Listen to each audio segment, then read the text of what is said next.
Social মিডিয়াটা একটা ভীষণ শক্তিশালী মিডিয়া হয়ে দাঁড়িয়েছে। এটা অনেক অনেক ক্ষেত্রে হয়তো ভালো হতে পারে, একটা মানুষকে নিজের মত প্রকাশ করার স্বাধীনতা দিচ্ছে, কিন্তু আবার অনেক জায়গায় দেখা যায় যে খুবই বিষাক্ত, খুবই টক্সিক। আমি জানি না যখন আমি মারা যাব কেউ থাকবে কি না যে আমার সম্পর্কে দুটো ভালো কথা বলবে।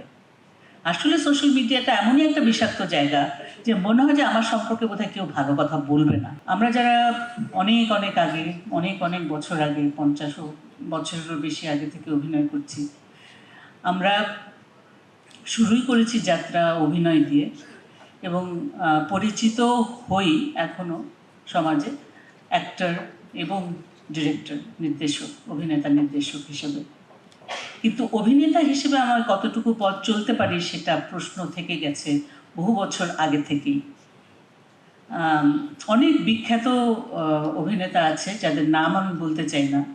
আমার মনে আছে যে তারা পাশাপাশি ছোটোখাটো চাকরি করতেন। আমি একজনকে দেখেছি যে চাকরি করছেন, যা আয় হয় তাতে হয়তো সম্পূর্ণটা হয় না। অভিনয় করে বিটিভিতে তখন যা টাকা পেতেন সেই টাকা দিয়ে হয়তো বা এক টিন দুধ কিনলেন ছেলের জন্য বা মেয়ের জন্য। এরকম করে অভিনেতারা চলেছে সেই বহু বছর আগের থেকে।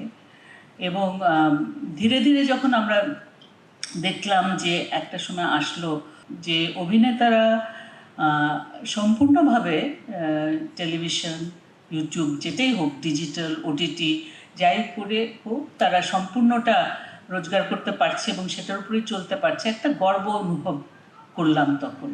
কিন্তু ততদিনে অনেক বছর পার হয়ে গেছে, আমাদের পাশাপাশি কিছু না কিছু করতে হয়েছে।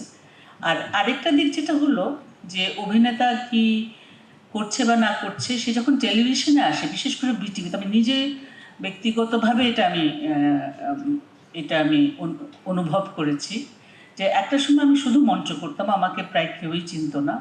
সেই 90-এর দশকে এসে আমি হুমায়ুন ভাইয়ের একটা নাটক করলাম, হুমায়ুন আহমেদের। তারপর থেকে আমি খুব পরিচিত একটা চেহারা হয়ে গেলাম। তো এই যে হয় যে টিভিতে, আর তখন তো বিটিভি খুবই একমাত্র চ্যানেল ছিল, তারপরেও আজকাল যারা অভিনয় করে তারা ইউটিউবে আছে, তারা বিটিভিতে আছেন, তারা বিভিন্ন চ্যানেলে আছেন না, এবং প্রত্যেকটা চ্যানেলই এখন ইউটিউবে আসে। সুতরাং তারা একটা পরিচিত চেহারা হয়ে যায়। সুতরাং তারা আবার আক্রমণেরও একটা শিকার হয়, এই দল সেই দল, আর নারী হলে তো কথাই নাই। তো আমি আজকে এই মঞ্চে দাঁড়িয়ে এটাই বলতে চাইবো যে আমাদের মধ্যে আমরা ঐক্যবদ্ধ থাকি। আমরা আমাদের যেগুলো মানে কষ্টের জায়গা, সেগুলো যেন বলতে পারি, সেগুলোর যেন নিরসন হয়। এখন তো এটা বলাই বাহুল্য যে সোশ্যাল মিডিয়াটা একটা ভীষণ শক্তিশালী মিডিয়া হয়ে দাঁড়িয়েছে। এটা অনেক অনেক ক্ষেত্রে হয়তো ভালো হতে পারে, একটা মানুষকে নিজের মত প্রকাশ করার স্বাধীনতা দিচ্ছে, কিন্তু আবার অনেক জায়গায় দেখা যায় যে খুবই বিষাক্ত, খুবই টক্সিক। তো আমি আজকাল আর ফেসবুক ওইভাবে করি না, ওপেন থাকে, ওরকমভাবে আমি এটা বন্ধ রাখিনি। কিন্তু আমি মাঝে মাঝে ডলি জহিরের কিছু কিছু কথা শুনি এবং ওইটা একটু পোস্ট করি, কারণ সে আমার সহ অভিনেতা এবং খুবই সাহসের সাথে কথা বলে। একদিন ও বলছে যে আমি জানি না যখন আমি মারা যাব কেউ থাকবে কি না যে আমার সম্পর্কে দুটো ভালো কথা বলবে।